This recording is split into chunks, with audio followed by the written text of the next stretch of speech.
I admit I am a skeptic there, too. This is the man who is marrying our Judith. Be patient, Will. Nay, be not patient, Will.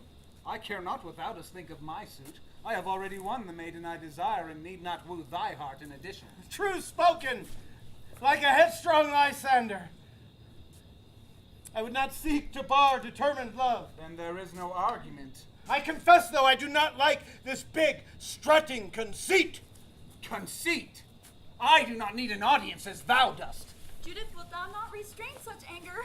Why so, when he doth speak the honest truth? Thou seest, thou meddling matronhead, that Judith be not of thy weaker mind, but is strong in hypocrisy's base face. Hypocrisy? Aye, thou takest after a hypocrite, a flapped-mouthed fable-maker who enchants the dull, gullible masses, like a wizard presenting peeping stone, telling King Mob the fancies he scries therein. False prophet, pretender, base charlatan. Canst thou listen to how he dishonors our father even within his hearing? He who reaps dishonor sows dishonor. She who betrays will not get mercy. Thou art Regan and Goneril indeed, though we've once resisted naming thee such. Thou ignorant, babbling-mouthed flapdragon, I shall extinguish thy burning hot fury with a single swallow. Lick of lips, and thy flighty flourishes are seen as the womanish wailings that they are. Thy filthy, black, spewing mouth should be so. Finally the stone Puritan doth speak. Thou dost reprimand my silence, 'tis true. I cannot speak when thou dost prattle on. I cannot breathe, thou hast sucked up the air. Whence comes this new rude behavior, Thomas? Thou wast willing to play the gentleman when thou didst come to our new place before, but now thou hast a new mouth, a new face I recognized not when set with before. It is that man, his foxship, his rogueship that doth stir this fury in my heart. Before thou wert baubles, docile poppets, and then I saw the spoilt, mad, screaming child that doth possess thee, and now I do rage to see how thou dost accept his abuse. Abuse? It is thou that art red in face. He hath said nothing against thy words. Sound and fury told by an idiot. Judith. Do not think thou hast my defense.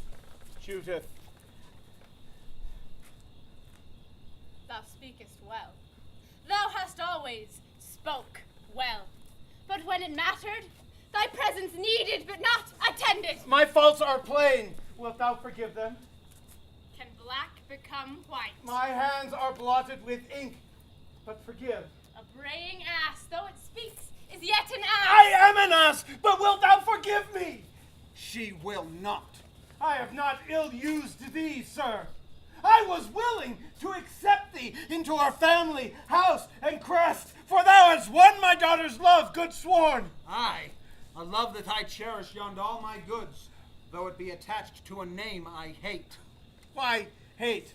Why must I always be hated? Why is my good name the scorn of fools? Jealousy, disapproval, rivalry, I am tired of all such contention. I desire to be of good peace. Wilt thou make peace with me, Thomas Quiney? Dost thou play the victim? Fortune's poor fool? The man that doth live in such a big, bold house? The second largest frame thus in Stratford? He actually bought it broken down at a discount. I did make sure of that. 'Tis my hard work that brought its splendor. The man that doth save needed malt in barns while his desperate neighbors do hunger. That too was my own hands' cunning doing. Dost thou think Will is good at numbers? Nay, I rest with business in this house. So forgive a mother ensuring her family's future, nor her neighbors. Will signed his name, that is all. I the rest. The man that did leave his family, and his son died in that shameful absence. I told him to leave to save this family. Nay. I must answer that one myself. It stirs my heart to hear such loyalty from my fair friend, my best and only wife. I would roar in the midst of thy enemies. And I would kiss thy roaring mouth. But where was that kiss for Hamnet as he lay dying?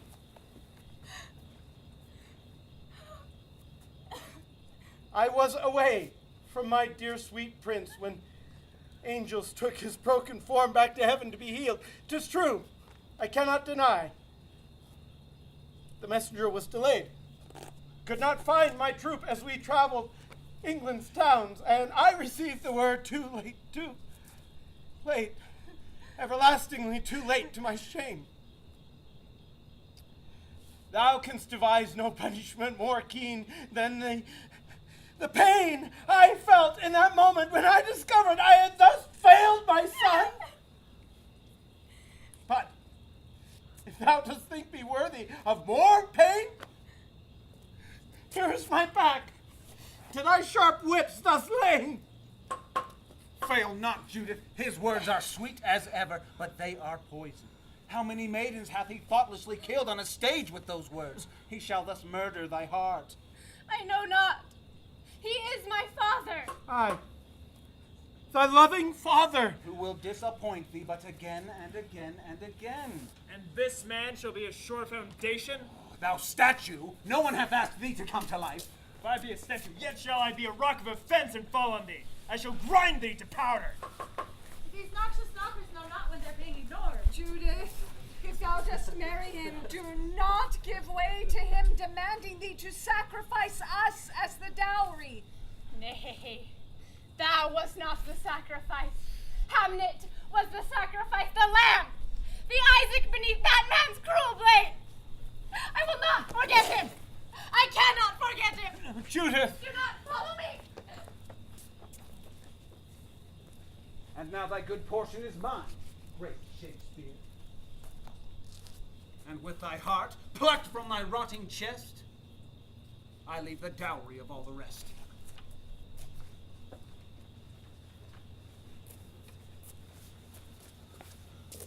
'Twas a dire message for thee, father. Thy theatre, the globe, it hath been burnt. The world thou didst create hath been baptized, not with Noah's scouring, destructive water, but the apocalypse's purging fire, even down to our once thought secure foundations. I'm sorry to be a dark herald forced to confess such a blazing torch.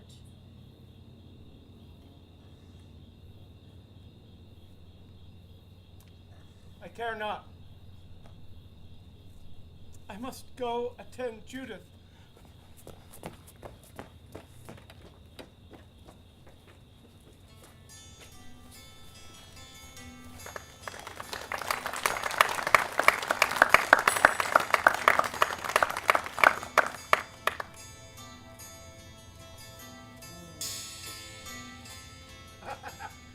Oh, little Lizzie is like a lithe lizard.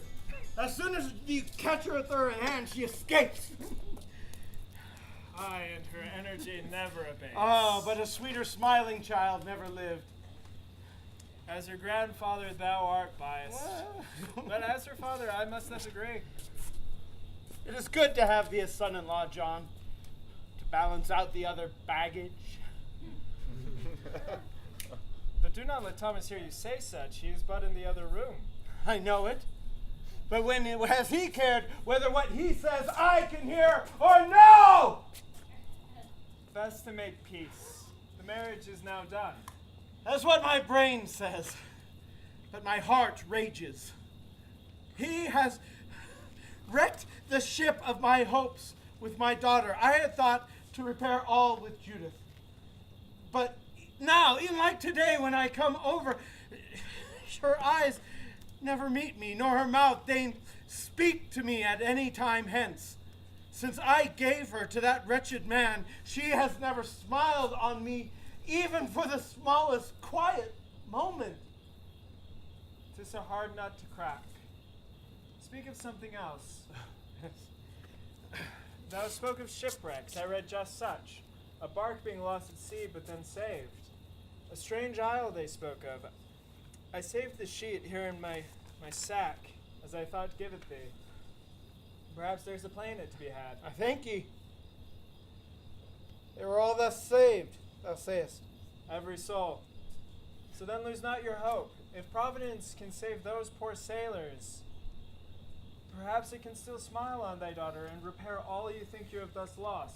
Think ye so? It can do no harm to hope. Oh, Hope can do harm when we give it sway. Its winds oft send us on a dangerous way. What good is this? There is a dread message sent to us. Margaret Wheeler and her unborn child are dead. Poor souls. That is a tragedy, but why screams within? They were not to us. They were to Thomas, it is said. The child was his, or so it was told us, though he fiercely denies it with an oath. The rogue had a child, but told us not. Yes. She will kill him in her fury. I fear if we do nothing to thus abate it. I put Lizzie to bed. Don't protest. I did not want her to witness murder. Thou idiot, pusillanimous, Potok! Didst thou keep her scarlet bed warm? All whilst thou didst circle my poor carrion heart! Thou impure unction, thou base hypocrite! Thou didst act so full, so high, so heroic! Whilst thou wast tearing down others' towers, thy skyscraper was tottering of itself! Get away from me, thou fierce clapper-claw. I know thy hand, I'll not suffer it more. Thou shalt know my foot, elbows, and teeth! They shall be thy new bosom companions! I pray thee, Master Shakespeare, assist me. I know thou art a man of peace and love. Whatever wrongs I did, I deserve not this. Dost thou ask for my good mercy now? A woman lies dead. Her child stillborn, both of which deserved thy good protection, but did get cast idly off and did inherit grief and death.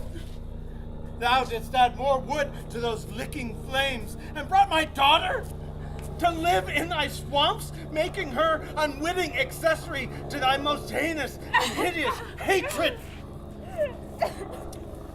My daughter's honor hath thus been abused. A poor, destitute woman was murdered by thy base neglect and indifference. A poor cherub did not see its father before its eyes fluttered in the shade of death. And dost thou now beg and ask for forgiveness? Aye, William, as thou didst. Oh, nay, not so. Do not compare my crimes to his scarlet. When thou didst urge me to marry thee, when I discovered thou was with child, did I treat thee thus? Did I refuse thee and leave thee to raise the daughter thyself? Thou didst truly take convincing, and there were times I did raise these cubs myself. Oh, is this how I am remembered and thanked? When we are instructed to forgiveness, dost thou then stoop down and pick up a stone? And yet I see that thou forgivest me not. Nay, not true. I love thee with all my heart. Stop it! Both of thee! Thomas, go thy way. I am thy husband. My dear husband. Which is why I'll not scratch nor mar thee more. Judith. Judith, thou dost know that I adore thee. I have seen it burn true. Perhaps we can reconstruct, but not now. The dust still doth fly o'er the riven oak, and I cannot see clearly with these eyes that are full of motes, slivers, and sharp tears. Both being blind, we must avoid the ditch. Nay, cast me not out, I am no devil. Neither an angel, but some wet creature. Even my friend the moon hath turned away. But thy betrayal is most hurtful. Feeling betrayed, thou dost forget it was thy dagger that cut me first. I shall wait for thee on my isle alone. And I hope to see thy sails against the sun. Whether thou shalt justly wait forever, or receive unreserved forgiveness, I know not. Higher courts than my poor wit shall decide the case of thy outcast soul, and whether it shall remain in exile.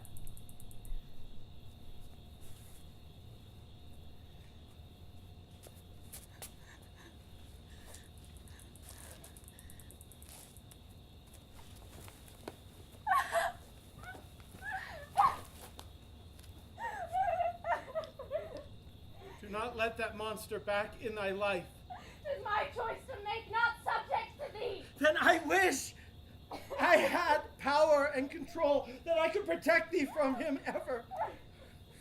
If I had magics and bright divinations, he would receive cramps and sharp pains from me. Take care, William. Vengeance is not ours. She is our daughter, our flesh and own blood. If we do not avenge her now, when so? Careful, Father, thou art growing The sullen. skeins may corrode! I need not thy protection, nor thy fury directed at him. Dost thou not understand, Judith? I failed Hamlet. I will not thus fail thee.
Thank ye.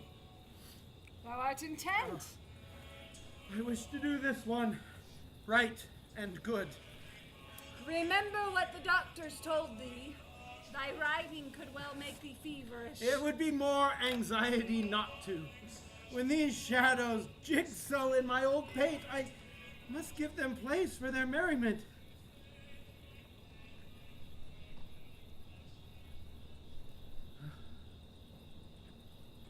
Music's thrumming's been cut off. I believe this galliard is done. A play I finished as it finished me. Thou art speaking strange. Fear not, I am well. Now that we have concluded with this business, there are yet other matters to attend to. Wouldst thou call the girls and John into here? What foreboding is cold upon thy brow? I wish to shed my belongings and craft before I shed my skin. Speak not riddles. Call them in, and all will be made plain.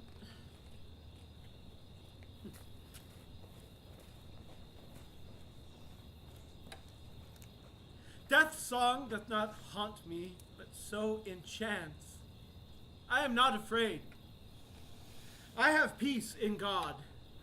However other men view my words and acts, I know that God hath a bright, forgiving eye that shall wink at faults when my heart is true. Lear-like, here I am, crawling towards death. Nay, Father, thou hast not Lear's old gray hairs, but hast many years in thy heart still. A celebration, if so, jubilee. Yet I have felt the words drain out of me. My pen can no longer thus ramble on. Blood of my sentences is dry, is gone. What business didst thou wish to complete? A will from thy will hath been drawn up. I wish to tell thee of it, so that there are no surprises thus had. Judith, I had drawn thee equal to thy sister's bulk of my fortunes. But I tell thee plain, I trust not Thomas. This I know. This I expected of thee. Please be at peace. I have provided a way for thee to be upheld in thy life. Since thou hast accepted reconciliation from him, and he shall never be acceptable to my honest scrutinizing vision. I do not trust him to not waste all this that is meant to sustain my family. I have given thee funds, denied Thomas. Its interest shall give thee money and comfort for the rest of thy sweet days. Let it be clear, thou art pure to me, and guiltless of the wrongs done unto thy heart. John. Aye, sir. As Thomas proved vile, thou hast proven golden and trustworthy. As thou hast taken my daughter unto thee, I ask thy help for my whole family. Thou art thus legal executor, dependent on thy Puritan virtue. I will seek to be worthy of thy trust. Then, to Susanna, Elizabeth, and thee goes the rest of the estate. And mother. The law provides her a third of the estate, and she has other properties deeded to her in a previously wrought agreement. But I give her one last thing in the will. What is that? I give the second best bed. But only the second best. Dost thou so slight the mother of thy seed? Nay, contrary, he hath not slighted me. That was our most sweet and good wedding bed. And a most valuable piece at that. Dost thou often appraise furniture? So I like comfortable furnishings. And much comfort I received in it. As did I. Again, this talk is not for us. But I pray thee to know the muse thy mother's love hath been to me. How often her shadow was on my stage and in my sonnets. There has been no truth where her virtue or honor hath been in doubt. She is my Hermione, Juliet, Rosalind, Desdemona, Thaisa, both Helenas, my most wise Portia, my laughing Beatrice, my Imogen. She is all my love spilled on a stage. She is who gives me hope and calms my rage. I thought thou said thou didst run out of words. She has also been my most true critic. Nay, my criticism is all gone. Joy is happily had. I will not disturb. Unless I step in with intruding kiss. One last gift. A document, though not a tedious and contentious will, but rather one last play. The Tempest called.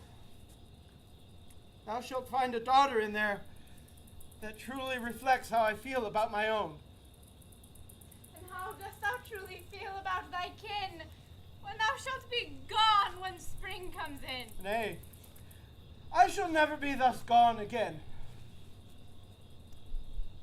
What sayest thou? I told those dear players to find a new wordsmith to imbue their clay with life. The burning of the globe gave them new start. I shall train and collaborate with them. But they shall continue on without me. So though there may be some last whispers, gasps, this play in thy hands is true my last. Then thou shalt stay in Stratford and be with us. As long as I can stay in the skin. That is all I've ever wanted from thee. Soft. Here in the characters list herein, there is only one daughter in this tale. Which of us is she? Wilt thou leave it be? Nay, I have writ thee in one, weaving in both thy most hard journeys. For as one I do love thee, as one engrave thy image on the shrine of my heart.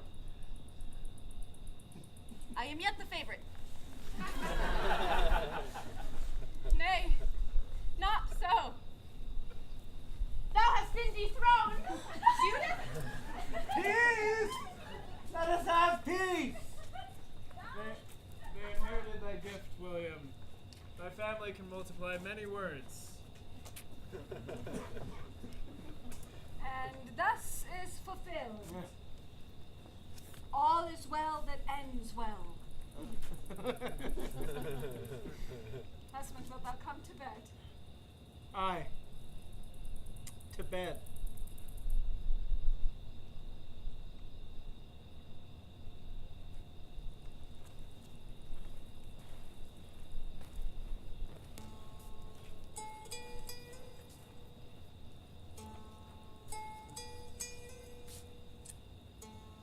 And when I am finally still neath that sheet that shall wind me, wrap, cover over me, then shall I know if I but dreamt this strife.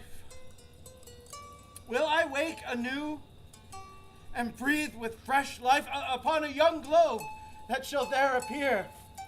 Will this will with new feet walk, new eyes see? To bed. To bed.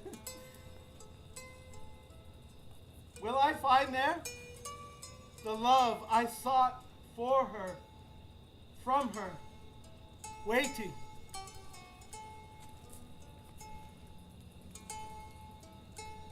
Or wilt thou give me cold slumber, a sleep that is second best, second rate, dark and dreamless? Or will I be harrowed with guilt and fire, for I wrapped this tiger's heart in desire and in inconstancy. I broke my rhymes, scattered, and they did drive me and remove me from my wife and children. Thus were my mother and father mistaken in their faith? Was the universal story they told me but a child's fable? Or were their humble prayers and rosaries acknowledged, counted to their benefit by a providence proved true? Or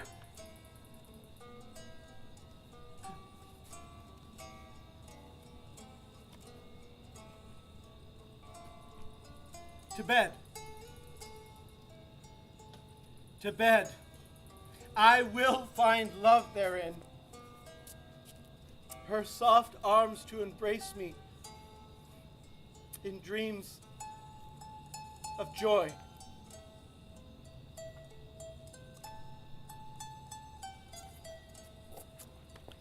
Now, from thy prayers that I sought and sent Prospero, Rosalind, and Puck to gain, from thy rapt hands, hearty approbation, I stand still in tense anticipation. Mutual waking, break the wall between you and me that held our worlds separate. That veil now ripped, view me and my carnates. Let us step up to thee in plain, bright view. Meet my eyes with no shame. See my spirit ponder us, which seem not but phantom forms. And when thou shalt witness me, and I thee, we can tell each other what we truly be.